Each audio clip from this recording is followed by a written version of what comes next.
weary. I'm talking about dealing with the same old, day in and day out, weary. I'm talking about wanting things to be better, but as my auntie would say, Michelle, look like it's getting worse up.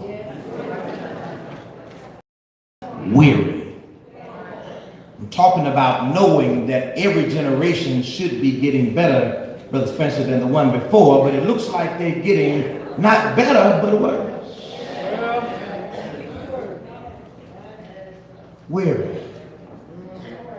I'm talking with someone most recently in dealing with the excitement and the job that they performed. I just asked them how things are going, and they said, you know, I'm getting a little weary now. I used to be excited about teaching. I used to be excited about sharing. I used to be excited about helping others. I used to be excited about looking and knowing that I could be able to impart information and education to the next generation. But it looks and seems that it's about time for me to find my exit because these Negroes are making me weary. I'm just quoting that. Amen. Weariness is not a disease of the body as much as it is an affliction of the soul. What makes us weary? Well, life has all kinds of things that can cause us to be weary. Paul talks about his weariness.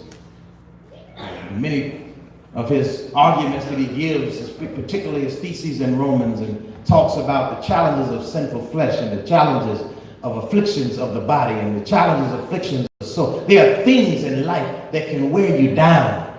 Sometimes you can get sick of what life has done to you, and sometimes you can just get sick of yourself. Oh yeah, everything ain't just based on some hate. I'm trying to go around and get everybody to like you all the time. You don't like yourself all the time. You don't agree with yourself all the time. That's why you talk to yourself. You can be in a room all by yourself and be talking, ain't nobody around, and do something and people looking, trying to figure out who it is. You ain't on no cell phone. You ain't got in no earpiece. Sometimes you know you messed up yourself and think ain't nobody listening. You can have a good talk with yourself. Girl, what you do that for? You know you had no business. Man, don't you go over there no more. What did you smoke that for? What did you? At some point when you look at you and look at life, there are some moments that you'll talk to yourself. And if you don't like you all the time, why you expect somebody else to like you all the time? Sometimes you can get weary of you doing you bad.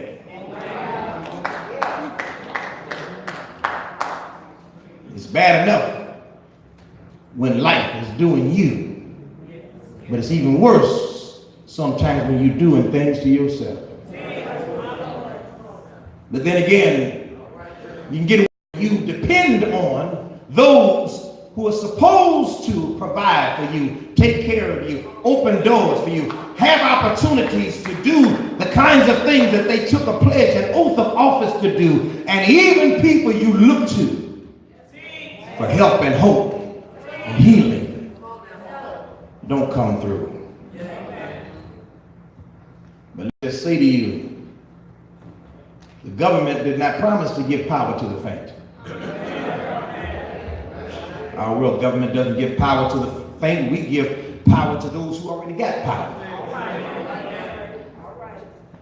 This world system, this government that we live in, before you put hope in it and you're looking for your little government check and your little social security to come through, you're looking for your WIC to come in, your bridge card, everything, before you put too much in them, let me just remind you that they give tax breaks to the rich. Let me remind you that they give bank loans to those who already got money. Trying to get a loan, they ask you how much money you got. Well, if I had some, I wouldn't be here talking to you. Come on, talk to me here. What kind of collateral? What kind of house? Listen, I don't know what are you asking for, but if I had them kind of options, we wouldn't be having this conversation. But if you seemingly got something, you can get something. We give Broadway stars on the sidewalk to celebrity And many of them ain't did nothing but get up and act a fool and shake what their mama gave them. And expose some stuff that should be kept in private. Spit verbs and do things to a beat.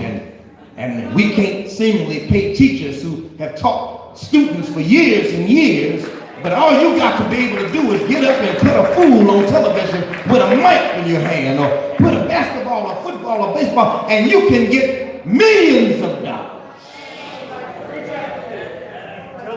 We give Grammys and Oscars to our cronies, people.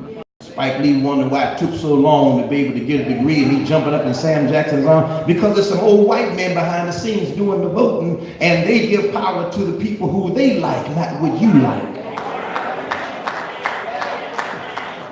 They give contracts to the slickers. And now we just recently discovered that, and it wasn't no discovery to most of us, but you can get tuition to Ivy League schools like Harvard and Yale, USC, not if you're the smartest, but if your parents got some in. They act like things were set, and then they made us try to feel bad because of affirmative action, and they wanted to call it reverse discrimination and trying to think that we didn't took their seats and Frederick can't go to school because Pookie's sitting in it and got a place in there. The devil is a lie. The fact is that all of our life, most of us have known that many other people, legacy got them where they may have been. Options and people who open doors for them, and they want to talk about other folk who look for opportunity. You get weary when you see your children not be able to go, and they've been up studying all night long and working and applying and giving, and then somebody else can stay out and drink beer and wine and whiskey all day and all night and just walk in on a handout and a faith because somebody kicked her. You get weary when you begin to work hard and everybody else just paid big. Let me just remind you that reason why affirmative action was necessary in the first place was not because we needed some kind of handout, not because we just needed somebody to help us to do things for us. Whenever the playing field was even and the rules were even and things were the same, we've always been able to excel. Ever since we've been in this country, we've been able to take a licking and keep on ticking. We've gone from picking cotton to picking presidents. We've gone from outhouse to White House. We know how to excel. But the reason why we needed that particular affirmative action plan is because by law, this government called us 3/5 of a human being. By law, we couldn't go to some of those schools. By law, we didn't have the ability to receive the same scholarships and money. By law, we were relegated and redlined and kept to the outskirts of our city. By law, they kept us away. And if you did it by law, then the same law ought to give me a hand back up. And I get weary when people try to make you feel guilty for the 40 acres and a mule you promised me.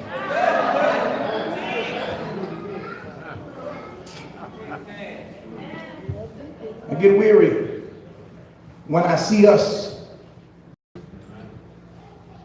talking down to ourselves. Only thing worse in a racist society than somebody saying that they're better than you is when you think you're less than them.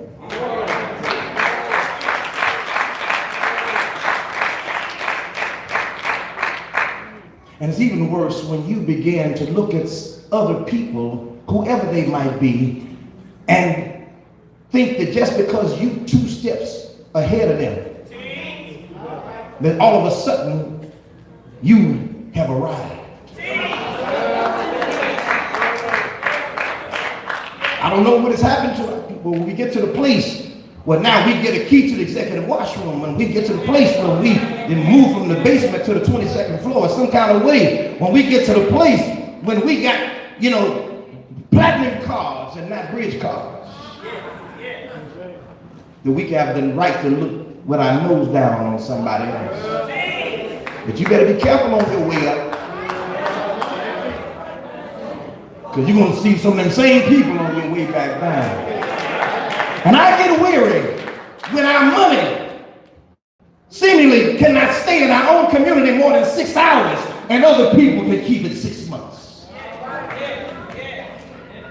I get weary when we get to the place when the only institution that has been able to create a mainstay to keep us collectively informed, excited, and united about the work that God is calling us to do, while others may have failed. And we used to have many in our community. We used to have all kinds of things. I remember when 43rd Street and Martin Luther King Boulevard, which was South Parkway then, would be lined up with businesses and places and insurance companies and banks and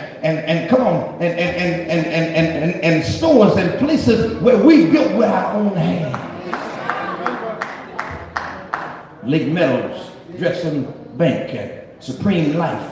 I see Dr. Beasley, I'm telling my age now, and maybe other people who used to be in our community. And it seems like we're doing worse with immigration than we did with segregation.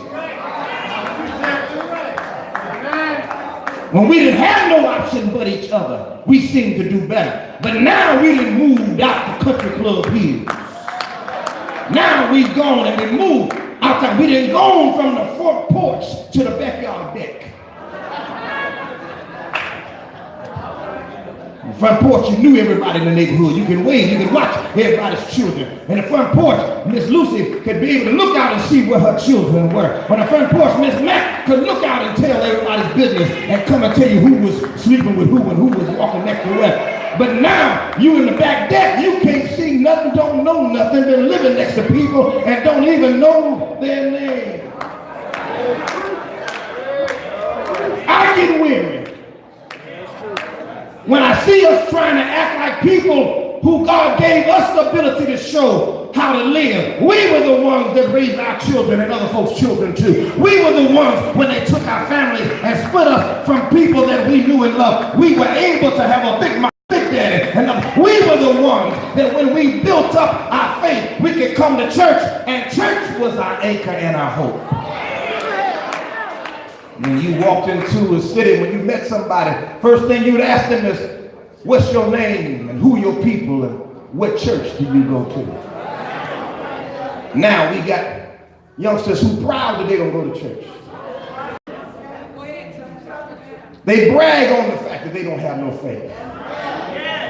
They sneer and snarl at the fact that you sit in South Park on Sunday wasting your life and time.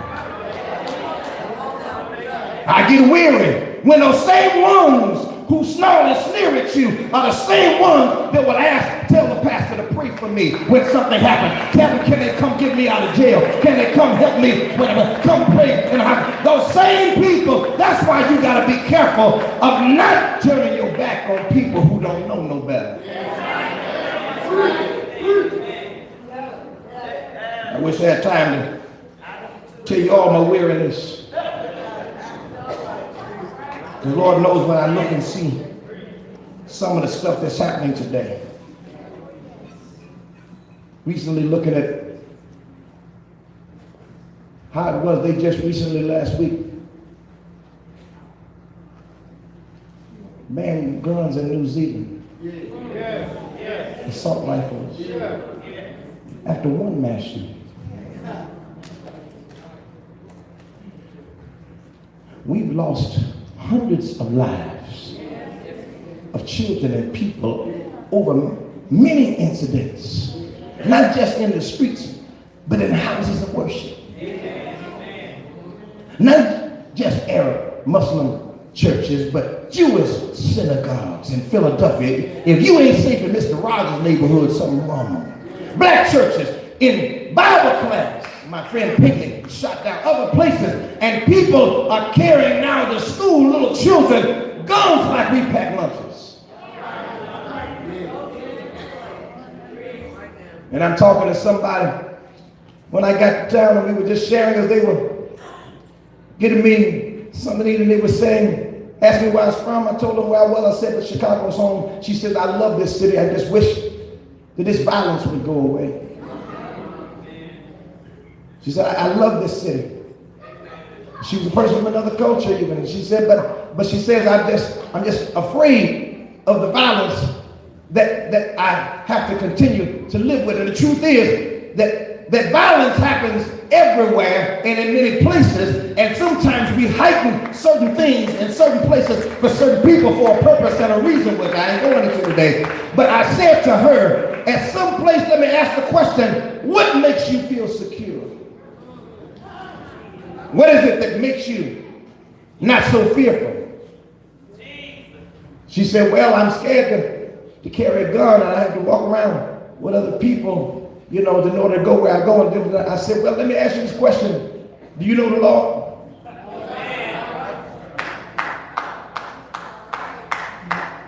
And she looked at me with a strange look on her face. And I thought that she was embarrassed that I was asking her a religious question. But the shame of the question was the fact she didn't know who I was talking about. Y'all missed what I just said. Oh, no, I didn't.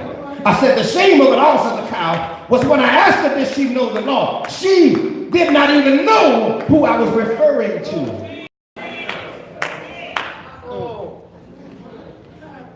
We've lived in the day and time where our young people have not even been introduced nor referenced the name of Jesus. That's right. That's right. I had a Sunday school teacher who was actually my superintendent, who was a principal of a school, and she saw a problem with one of her children. And I speak to her in the classroom about it like people might be able to do back in the day. So she decided to give her a ride home. And while she gave her a ride home, she said, I can talk to you frankly now like I couldn't before. And she said, baby, do you know Jesus? And she tell this 15-year-old black girl and ask her, do you know Jesus? And she said, does he go to our school? Oh. Come on, Rev. One of the reasons I don't come in jumping and shouting and flipping and pouring oil and rolling and foaming in the mouth, because I get weary when I see church folk ignoring the challenges and the problems that we're looking and dealing with in our generation, and we act like we don't see what we see and don't know what we know.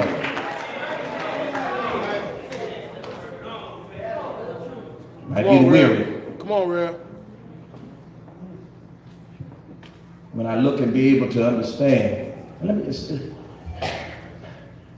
I hate to admit that I saw it and watched it, but let me just say this as I'm in Chicago.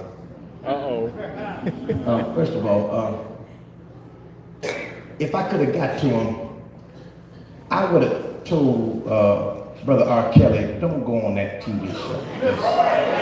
Just, you know, I know Gail was, you know, our color and kind of that. I told him, "I'll stay home, man. Whatever you did, just stay home." No.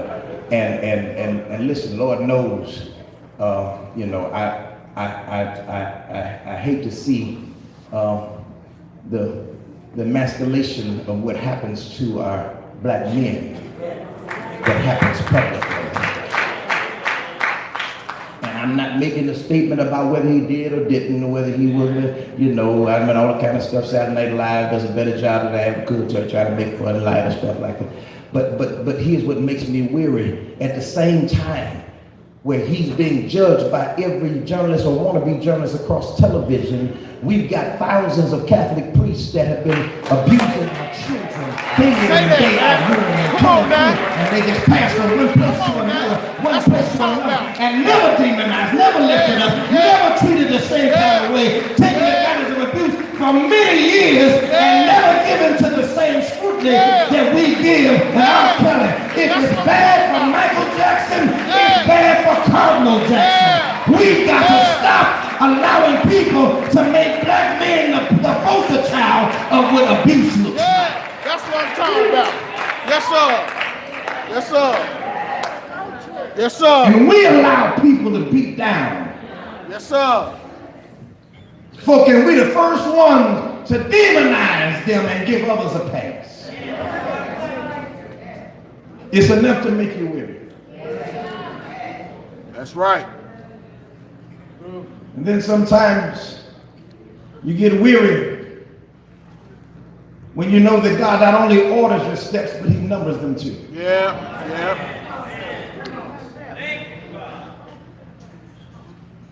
grown weary when I've watched a lot of my pastor friends have got just 5 reports just this week of pastoral transitions.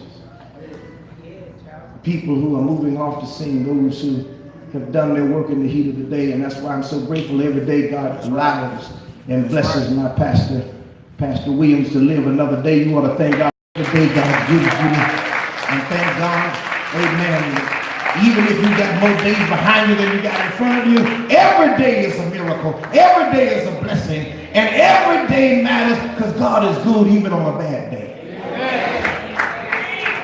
So how is it that you can handle that kind of weariness and still remain encouraged? I'll tell you how. Text tells us to us, and I'm out of here. First one it says, make sure you review what you know. Somebody say, review what you know. Hast thou not known? Sometimes you got to go with what you know when you can't figure out what's going on. There's a difference in book knowledge and Bible knowing. I've had the capacity in these years of ministry to have achieved now almost as many degrees as the average thermometer. But that ain't what helped me to make it this far. When I look back and see how God could took us, not an old boy, off 41st and Prairie, in between Blackstone Range against the disciple, down the street from 4120, foul boy, able to go from the house and get to the school and never have to be challenged or checked or shot or molested or hurt. It's not because of the school I went to. It wasn't because of the education I had. Somebody ought to thank God for favor that happens in our life. Does anybody here know that your best you still was worse? Anybody knows that your best righteousness was filthy rags? And one thing I do know is nothing that I've achieved on my own is what got me to where I am today. Somebody ought to give God praise that at my worst, God was at his best. We got to stop acting like we got what we got because we were so good. We got to stop acting like we got where we are because we were so connected. No, it wasn't your connection, it was your protection that got where you are. Because favor is what makes the ineligible eligible. Come on, I'm trying to talk to some young people here today to let people know you don't have to have what other folk have. You don't have to be what other folk have been. They didn't get where they are right now. I know they got a white hat on. I know they got a white dress on. I know they walking like they got. But if you get up under that dress and that hat, you will find somebody God had to have grace and favor on as well. And the same way that God did it for you, you need to be honest enough to tell somebody how God brought you through. We want to lie to them, talk about them, the smoking they blunts, amen, cooking they crack and everything else, but you don't want to talk about your cruise and your pale man. You want to talk to them about their tight leggings, but you want to talk about your miniskirts.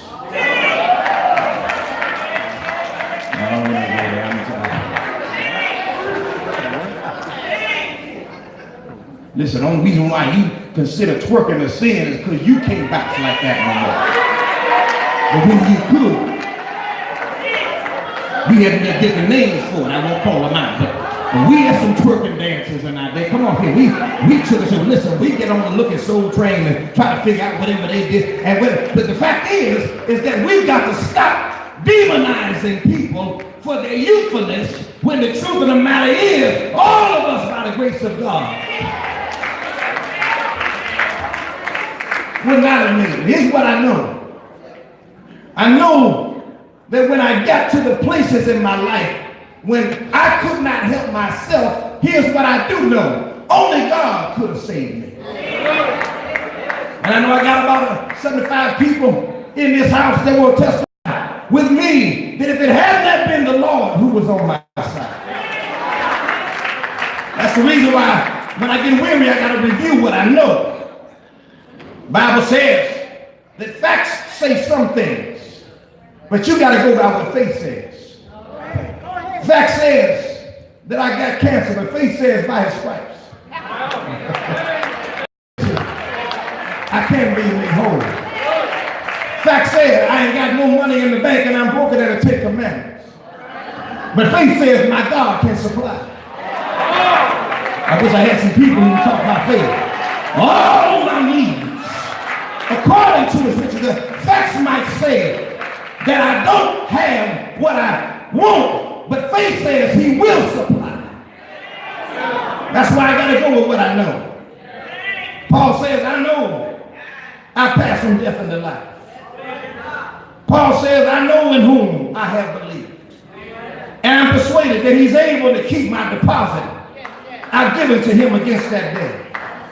Paul says, I know that when this earthly house of this tabernacle is dissolved, he ain't talking about what he heard. He said, I know I have another building.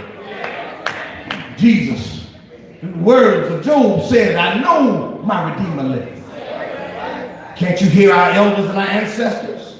No matter how they were dehumanized, degraded, destroyed feeling, no matter how depressed, they didn't commit suicide, they didn't take their life, they didn't jump off a building, they didn't drink too much liquor, well, not enough to kill them, but they had the ability to at least come to church. And one of them was sitting in church like my grandmama, and in the midst even of a sermon, they would just line out, one thing I know, sure been born again. Y'all know how they used to just right in the middle while you talking, while you teaching, while you praying. One thing I know. And then somebody go to shouting over there, and they get to grabbing their dress over here, and they start jumping and running, and you have to get the smelling salts out because they have to talk about what they know. Keep on telling you, he's a friend of mine. Then somebody else say, if you see me crying, I gotta stop there because I brought me all the way. And by the time they got through, one would catch fire, the other would catch fire. And the people who came to church depressed would leave out the door shouting because they understood that the church is where the weary soul would go. The church is the place where somebody down, when you're weary and tired of your work and your schedule, when you're weary and tired of your life and your situation, when you're weary and tired, do like the psalmist said, when I wanted to give up, I went to the sanctuary. How you think we gonna get better letting your children stay home and tell you whether they want to come to church or not? Yes, sir. Say that. Say that. Yes, sir. We don't want faith, we want formulas. We don't want miracles, we want magic. We don't want relationship, we want sensationalism. Just give me 45 minutes of naming and claiming and blabbing and grabbing and make Jesus your choice, ride Rolls Royce and roll and foam and jump and shout and run and say we had church and don't know a thing the pastor said. If he said anything. Faith is not some rich quick scheme, but it's the medicine that heals the weary soul. Why is it that we have gotten to this place where we've forgotten what we know? Why is it that you're letting somebody who just got here tell you something better than you know for yourself? Why are you moving over and rolling over? Maybe you don't have the ability to be in an active place. But let me just say to you, South Park, don't you close your doors because some newfangled upstart church just got started. Don't you shut down your ministry just because somebody has come along and they're doing things in some new praise and worship way. You continue to sing your song and pray your prayers and lift your Jesus, because the truth is they may be young now, but they're going to be old later, and they're going to be needing a church like this that can get a prayer through, that can go by the hospital, that can know you by your name. They're going to need an E.R. Williams Jr. who followed the pattern of an E.R. Williams Sr. and prayed for his church. They're going to need to leave a legacy for people who are coming behind. Right. To know you might change the train, but don't change the tracks. Come on, Red. Say that.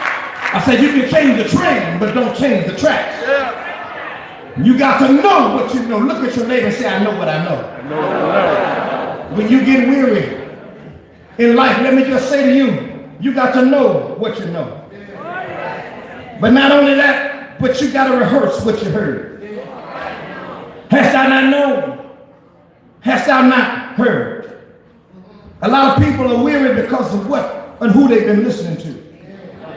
Let me just tell you real quick. Some of you weary because you got the wrong folk in your ear. Tell them that again. Yes, sir. I said some of you weary because you got the wrong folk you're listening to. You wonder why you so gangster because you got gangster rap all on your radio all day. You want to know why you so country because you hang around country Negro. You want to get out of the hood but you're still acting hood because you need to understand that birds of a feather. Some of us got the wrong people you listening to, and I know you went to third grade with her. I know y'all graduated with the 8th grade class together. But baby, if you trying to elevate your life, there's some people you got to get out your ear. I'm talking better than you looking at me. I wish there were 20 people, I'll make 21 who would understand that if you're going to get to the next level, there's some people you're going to have to let go of. There's some situations you're going to have to walk away from. There's some challenges you're going to have to go. If nobody's going in the same direction you're going, I know you got the 9 spiritual gifts, but you better get that 10th spiritual gift, and that's the gift of goodbye. Read the church sign now, see you later. Because sometimes it's what you and who you let in your ear. You come to church, tune out the preacher, tune out the mothers, can't hear nobody, but then go and sit at a bar and tell a bartender you never met all your business. That devil is a lie. Meet people you ain't never seen. Get on Facebook and put all your business out. Amen. To all your fake friends. You ain't got no 5,000 friends.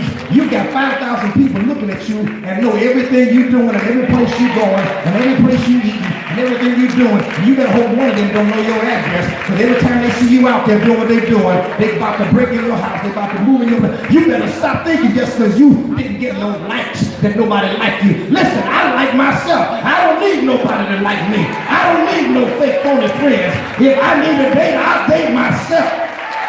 I'll take myself. Listen, I don't need you to come pick me up. I'll call an Uber. I'll dress myself up. Come on, talk to me. I'll take myself out. Reservation for one, please. You need to know that someplace you need to be able to say, if I ain't hearing stuff from you, I'll talk to myself.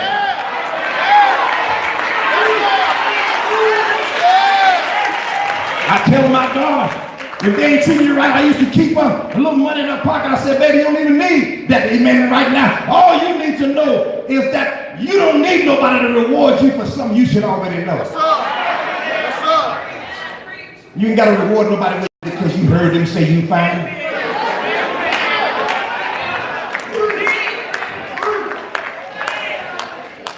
First of all, amen, you didn't get that from yourself. You got that from your genetics. Come on, talk.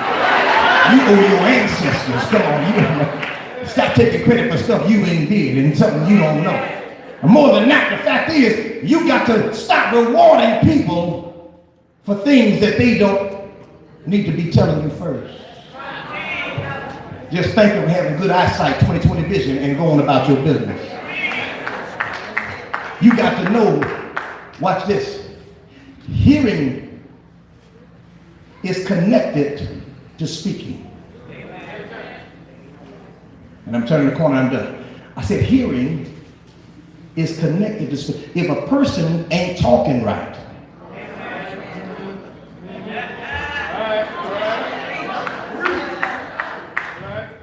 it's because they're not hearing properly.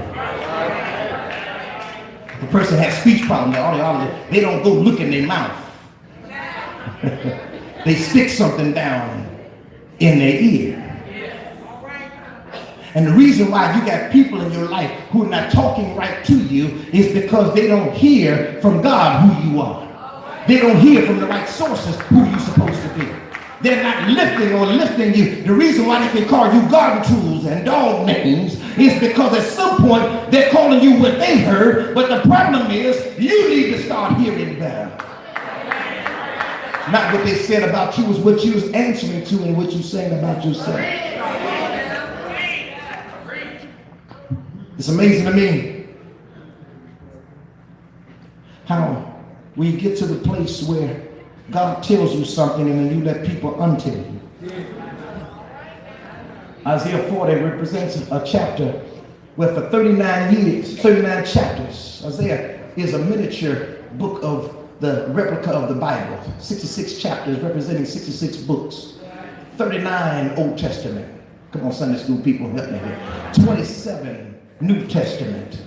And so the first 39 Old Testament were testaments of judgment and harsh language and condemnation. And so after 39 comes 40. And so 40 here represents the New Testament of God to these people, because it opens up by saying, comfort ye my people. Though your sins be as scarlet, I will make them as snow. Though they be red like crimson, I'll make them as wool. In other words, God says, I want to start talking better to you. I want to speak into your ear who you are. I've talked to you about your judgment. I've told you about your sin. I've exposed to you about your unrighteousness. Now, let me just tell you that I'm here because favor is not based on what God is not judging you for that you did, because at some level none of us could stand to pay for what we've done. For all you people who trying to make people look like that you done everything right, telling people you're going to reap what you sowed, you better be glad you ain't reap what you sowed. Because grace is God not doing to you what you deserve to have done to you. But I'm thankful for the favor of God. Watch this. Because favor is when God puts the right hand on the wrong person. I said, God, it's when he shouldn't have chose me, he did it anyway. He shouldn't have picked me, he did it anyway. You know that you weren't eligible for that position you have. You know that you did not qualify for that job you got. You know that you shouldn't be where you are today. But when you look back over your life, I'm starting to lift my voice, and start seeing where you come from, tap your neighbor on the shoulder and say, the only thing I got good working for me is he chose me. And I get weary when people start taking credit that God belongs to. Because when you recall who he is, not only should you review what you know and rehearse what you heard, but recall who he is. You see, because I didn't get myself out of trouble. I called on Jehovah El Shaddai. You see, he's got names in the text. It says, don't you know that the everlasting God, the creator of the universe, he says you're not dealing with some 1 or 2 term president. You're dealing with somebody who's everlasting. You're not dealing with some shade tree mechanic. You're dealing with somebody who took nothing and made everything. So if you get abandoned, you need to know he's Jehovah Elohim. That is, he is eternal Father. If you're broken, his name is Adonai. That means God created me, which means he can recreate me. If you're sick, he's Jehovah Rapha, which means the Lord heals me. If you're alone, he's Jehovah Rohi, which means the Lord is my shepherd. If you're simple, he's Jehovah Tsidkenu, which means the Lord is my righteousness. Can I get a witness here? If you feel defeated or depressed, he's Jehovah Nissi, because the Lord is my banner and my steps are ordered by the Lord. If you're confused, he's Jehovah Shalom.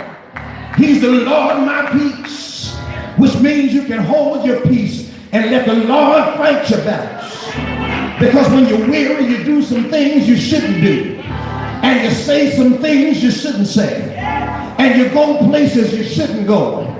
But aren't you glad that when you're weary, God knows how to give you peace that passes all understanding?